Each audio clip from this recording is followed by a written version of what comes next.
Welcome to my room. Dito ako maliligo dito sa tubig at ginagamitan ko ng water na ako maliligo ako.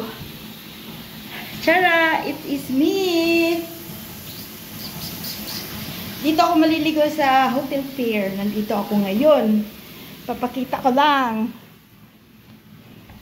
Ganda ang view.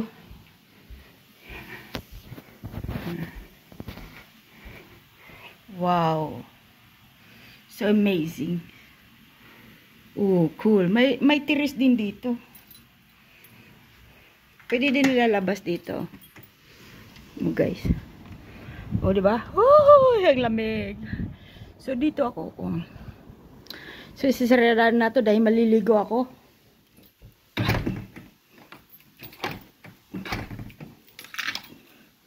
So, maliligo ako. Tara!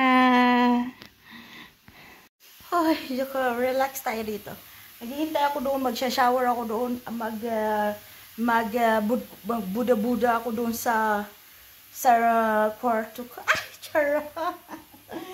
Galing nag-work ako. Div ako ngayon, tapos, tinawagan ako ng boss dito sa Hotel Pier, so kung pwede ako magtrabaho. So, sabi ko, magtatrabaho ako kung papaliguan niya ako doon sa Budkuret na dito VIP na room. VIP room ako ngayon, nasa VIP. Maliligo ako kasi ang sakit ng likod ko na ilang buwan na ako inuubo. Ewan ko ba? Dahil siguro walang linis ang kwarto ko. Oh, share. Dito ako mag-isa. Kulang na lang ng wine. Hi, Jers Color. Alam, maliligo na ako. Finally, tapos na ako naligo. Ay, maka-relax na.